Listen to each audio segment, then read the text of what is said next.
Cancer stem cells are environmentally driven. That's really important that you understand. It all comes from the environment.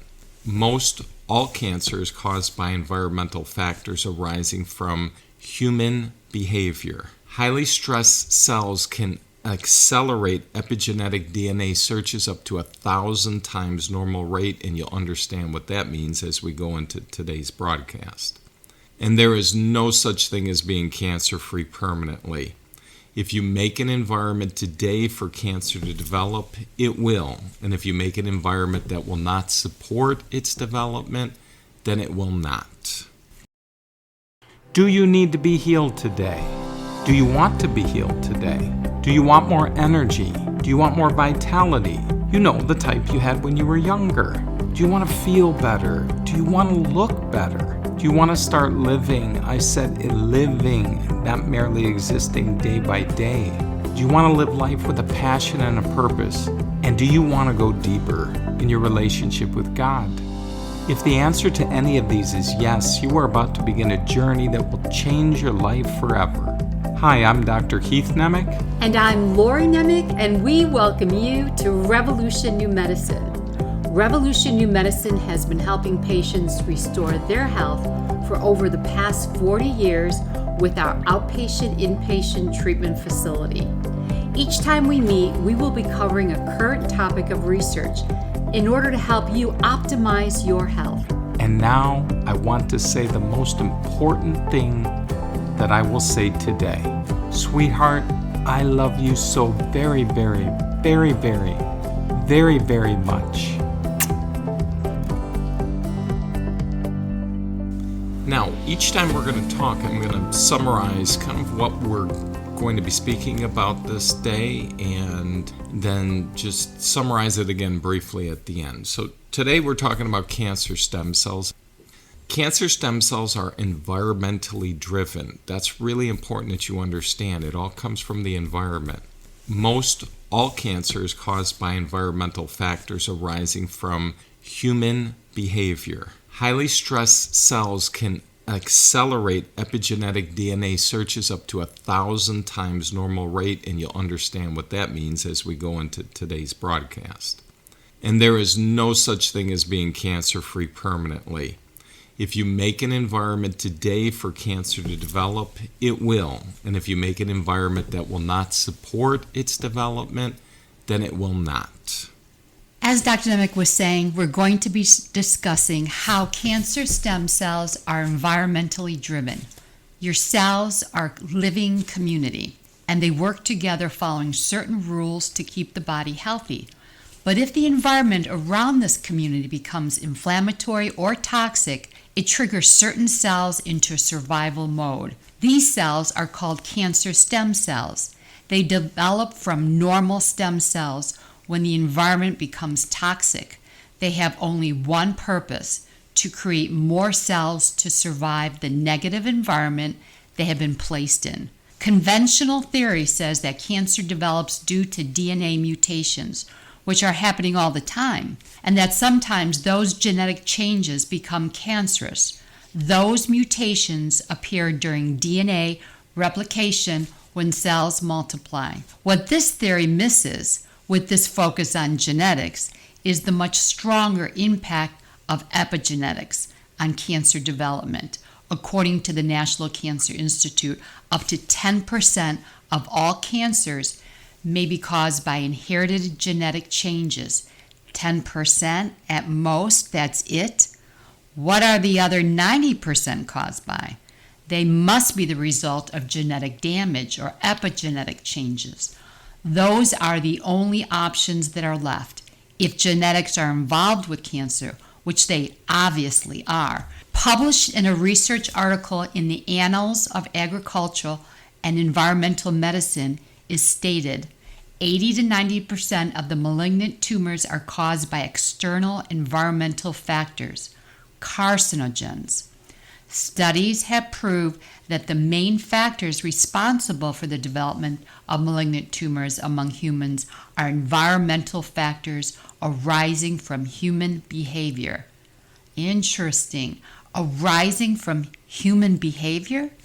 See this review of 64 other related research articles conducted by the researchers at the Nutritional Medical University Lublin in Poland stated exposure to electromagnetic fields, ultraviolet radiation, radiation from diagnostic radiology, smoking, alcohol usage, household chemicals, diet, lack of physical activity, food carcinogens, infections as a prime risk factors for cancer development. And every single one is an environmental factor. Environment is the key to cancer.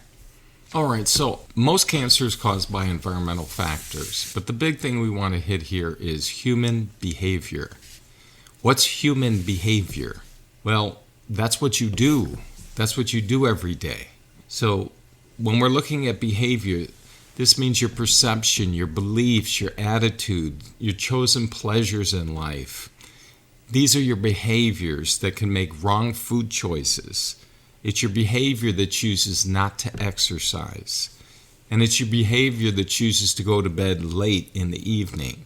So what we want to hit really hard today is cancer's not just a random thing. It comes from an environment that we make with behaviors. And we can change these behaviors and make an environment that cancer can't grow there anymore. But we have to stop looking outside of ourselves to look for the magic quick fix or the chemo or the surgery or the radiation that's just going to make it all go away and I can just live my same life. That same life is what made cancer in the first place. So we have to change these behaviors. This body started life from stem cells, which are generic cell types that can differentiate or turn into specialized cell types to form the various organs and tissues of the body. Cancer cells start from cancer stem cells, which are very similar to normal stem cells. The same purpose to create a community of cells that form an organism. The tumor is an organism. The cancer stem cell is not like a stem cell. It can travel around to find a suitable location to start its community. Once the cancer stem cell creates differentiated cancer cells, the new colony builds its own oxygenation, nutrition, and waste removal system. The community leaders are the cancer stem cells, usually at the center of the colony. Cancer stem cells typically are only 1% of the total cancer tumor, but they are the hardest to kill, and they are only ones that can actually regenerate malignant cells. Cancer stem cells come from your stem cells that had to adapt to an inflammatory and toxic environment. How did that environment come? Well, first, from what you think. That's why stored stress programs on the hard drive of the brain are so detrimental. They play in the background 24/7, 365, secreting inflammatory stress molecules and suppressing your immune function. Then, by what you eat, what you drink, and what you breathe. This can make you or break you physically. Every meal is either inflaming you or deflaming you. This is unique to your genes and epigenetic profile. And remember, how little or how much you move is vital for the health of the body. This circulates blood, lymphatic fluid, cerebrospinal fluid, which means nutrients and oxygen in and waste products out. We have to understand this cancer stem cell is built to last because it's one of your stem cells that has mutated. So cancer stem cells, they cannot be killed with conventional treatment because you'd kill your stem cells. And if you killed your stem cells, you would kill yourself. So that's where we have to change the environment at the cellular level to overcome this and change the situation that the cancer stem cells are growing in. Cancer is normally not favored by an environment of a healthy body. All of us will develop some cancer cells in the body. This is because gene replication errors occur, or the radiation that is part of our global environment slices the DNA, but those cancer cells don't compete in a healthy environment. The cancer cell isn't favored in that environment, and the harmful genetics may never be expressed. If they are, the immune system kills the cancer cell, and it dies without ever being noticed. But the less than healthy body that is under stress makes a suitable host for the cancer. The perfect, healthy, stress-free body is not going to look into its genetic library for an answer to a poor internal environment, which is when cancer genes might be chosen over those which better serve the cell. A stressed, inflammatory, and toxic environment pushes the cells to try something different to survive in the toxicity. And that's when epigenetics, which is the process of the cell test driving different genetic segments from its DNA library, kicks into gear. Highly stressed cells can accelerate epigenetic DNA up to 1,000 times normal rate. Now let's just restate this. Highly stressed cells can accelerate epigenetic DNA searches up to 1,000 times normal rate. What does that mean? That means the more stress, the more inflammation, the more toxicity you produce in the environment for the cells of your body. And how did you produce that? With your thoughts, with your diet, with your lifestyle. With all of this, you accelerate the body 1,000 times normal rate to search for a different answer than the one it knows best. Your body knows best. And if you force it to look for another choice besides what's best, well, this is gambling pure and simple, and most people do not come out on top when they force the body to go against what it naturally does so well, which is keep you healthy. Stress, inflammation, and toxicity are therefore the preferred environment for cancer development. The cancerous genetic codes appear to the cell as potential answers to deal with the harsh environment, and it may pick them, which changes the cell behavior. So let's state that again. What changed the cell's behavior? Was it a lack of chemotherapy? Was it a lack of radiation? What changed the cell's behavior? Your behavior. Remember, your cells are just an extension of you. They're an extension of your mind, your emotions, your diet, your lifestyle. Your cells are not trying to kill you. They are trying to survive in a toxic environment that you made with your behavior.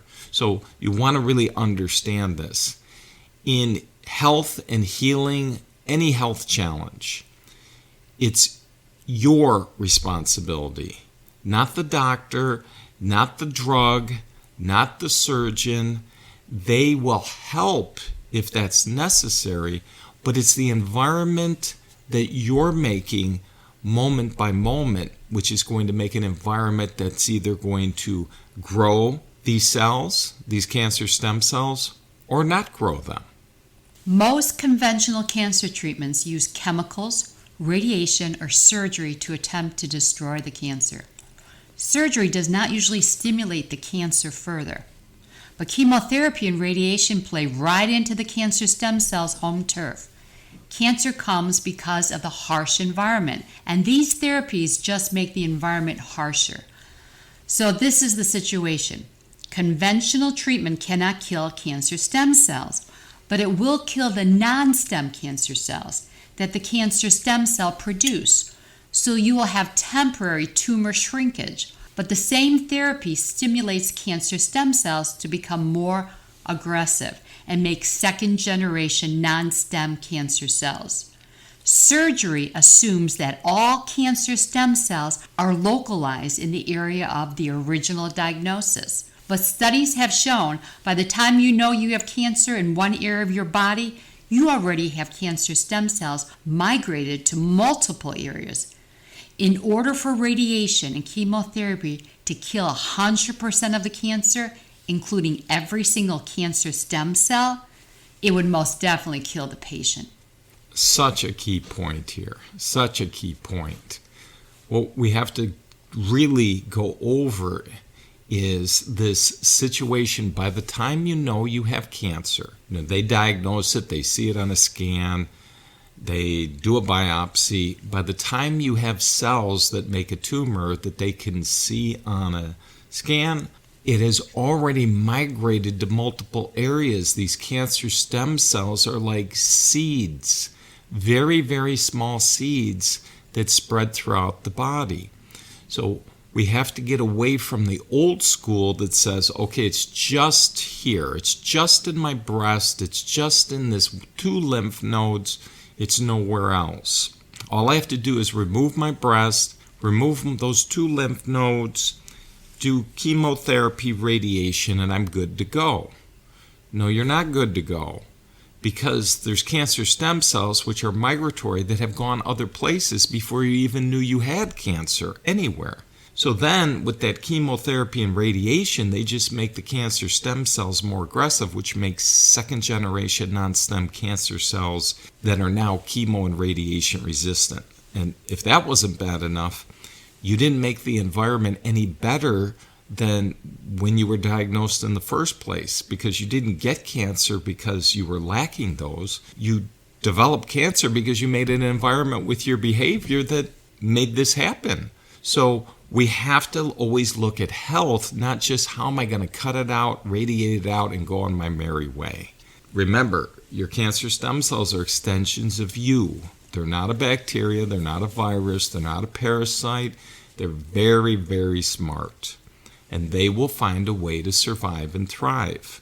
They cannot be killed with conventional treatment because, like we've stated, that would kill all your normal stem cells, which keep you alive. So if you go after the cancer by fighting fire with fire, hoping to get all the cancer, well, cancer stem cells are good at hiding out. In the presence of toxic chemicals, the cancer stem cell can revert to a dormant state, reducing the metabolism significantly and thereby evading chemotherapy. So conventional treatments try to take a shot at the king, but they always fail. That's not a good situation because the king can strike back with a vengeance. So what does research tell us? Well, first, research confirmed that there really are cancer stem cells, and they are similar to normal stem cells. Then it tells us how cancer stem cells operate within the active tumor as it metastasizes in the dormant state. Importantly, it tells us that the cancer stem cells are environmentally driven. In a review article published in the Cancer Journal, researchers from the Department of Medical and Surgical Sciences for Children and Adults, University of Modena, Italy, states that the cancer stem cell form a unique microenvironment that sustains their vital functions. Cancer stem cells promote self-renewal, and this decreases positive outcomes with oncology treatments such as chemotherapy and radiation therapy. This microenvironment produces stress molecules, an acidic, low oxygen, high sugar environment. These are the reasons that cancer cells make and sustain tumors. Cancer stem cells can actually make a more inflammatory and acidic environment to protect them from your immune system. But this environment had to be started with you, with your perceptions, your thoughts, your emotions, your attitudes, your diet, your lifestyle. So when you make this environment that is inflammatory and toxic, and you produce cancer stem cells, then they're very good at programming the microenvironment to do what it wants because they are stem cells, and stem cells are kind of like the boss. They tell everything what to do. So when cancer stem cells have set up a colony, they're going to really protect that environment to make sure that they can continue to grow and expand. Even researchers promoting conventional chemotherapy and radiation, they understand that conventional therapies increase toxicity in the environment. For patients who do not believe that they can change their internal environment enough to reject cancer, or who are unwilling to make life alterations, these therapies offer a chance to perhaps drive the cancer into remission and add some time to their lives. But making an unhealthy bodily environment with more inflammation and toxicity just plays into the cancer stem cells' growth. After the cancer stem cells go through their DNA library and figure out how to overcome the inflammation and toxins, they come roaring back That is why some people will say they've been cancer-free for 6 months or a year, maybe even 5 years. But then all of a sudden, it reappears in multiple areas in the body with a vengeance. The fact is, it never went away because they never changed the environment for it to go away. It was just a matter of time until the cancer stem cells set up a new colonies. Then those colonies expand to finally make visible tumors on scans. To show up on a scan must be about 2 millimeters in size. That's thousands of cancer cells. So when people have these scans and say, well, the scan is clear, the scan's not so important. What's really important is the environment. That's why when we do a workup on a patient, we're making sure we're looking at the environment. And if that environment is one that supports disease like cancer, then even if they don't have anything on the scans and every test that's done medically shows that there's no cancer in their body, remember, cancer stem cells, very small, very migratory, and wherever they set up a colony, it can be 6 months, 2 years, 5 years, even longer before that grows big enough to show up on scans. But the problem is by the time it's done that, many times it's in multiple locations. So all of a sudden, well, it's not just in the breast, now it's in the liver, it's in the lungs, it's in the bones, because these colonies have been slowly growing. So whatever your situation, whether currently cancer-free or actively fighting advanced cancer, there is hope. Because cancer is the offspring of its environment, born out of inflammation and toxicity, and driven back by good health. Cleaning up the body's environment can turn the direction of cancer development or prevent cancer activating. Actually, there's no downside to improving your health, but it does take effort. So as we close, let's just leave you with a few thoughts. There is absolutely no such thing as being cancer-free permanently. I want to say that again. There is no such thing as being cancer-free permanently. And in the 40 years that we've been seeing patients, people just want to get well and go back to their normal life. Well, their normal life is what made the environment to grow the cancer in the first place. So how can you go back to your normal life and expect cancer to not come back?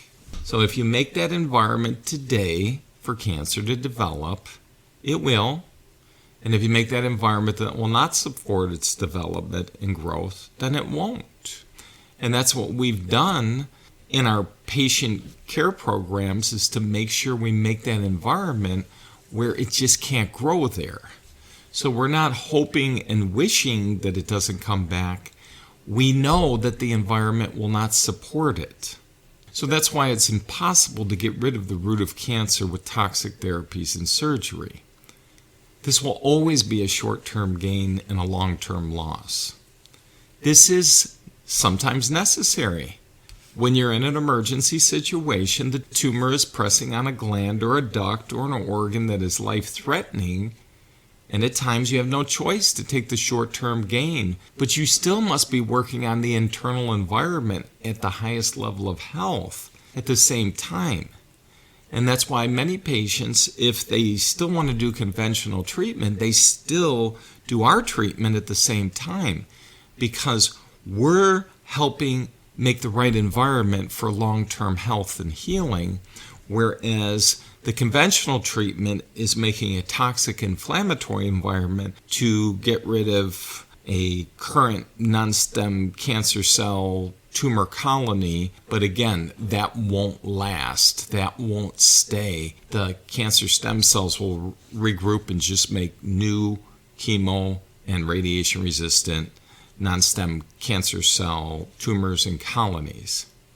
So cancer, it's never gone forever. It grows when the environment will support it. And if you continue to live a lifestyle and think on the things that keep a person balanced, then you're not going to make an environment for it to grow. But you cannot just look at it like I have to cut it out, kill it, remove lymph nodes, do these therapies, and I expect to live happily ever after. This is a false dream. This is actually a nightmare. Living in fear every day of, will it come back? Will it ever come back? Well, of course it'll come back because you didn't change what made it in the first place. This is no life living like this. This produces stress on the system, and this stress makes more inflammation in the body. So in all the patients we've treated over these years, patients always want to know, when I get well, am I going to be okay where it's not going to come back? And I always tell them, yes, it won't come back if you make that environment and maintain that environment. So that's a whole new outcome, a whole new you, a whole new life. And that's what we teach, and that's how we treat anemic new medicine. The old archaic way was, we just got to get this thing out of me. The belief is that we just cut it, radiate it, chemo it, and I can go on my merry way and did what I did yesterday and live a great life. No, no, no, you cannot.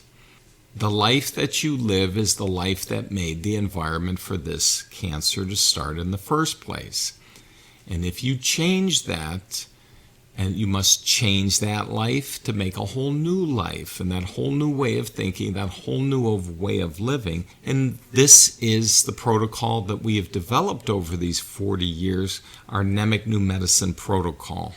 It's our teaching and our treatment program. Remember, you need to renew your mind to the truth, not just change your diet and lifestyle, because they're both vitally important in health and healing. So you cannot live in fear the rest of your life. You have to know that you know that you know that you've made an environment in your mind, your emotions, your body that can never support cancer formation again. And this is much, much different than the old school that says, I'll just keep getting my follow-up tests, my follow-up scans every 6 months, my tumor markers, and hope it doesn't come back. That's like hoping you win the lottery. It could happen, but it's less than 1 in a million odds. And that's not the way you want to live your life. You were created to be so much more than this. Is it not the time to wake up from the nightmare and start living the life you were created to live? So no matter what your health challenge or health goals are, at Revolution New Medicine, we can help you on your journey. Go to revolutionnewmedicine.com and get more information, or give us a call at 630-871-0000.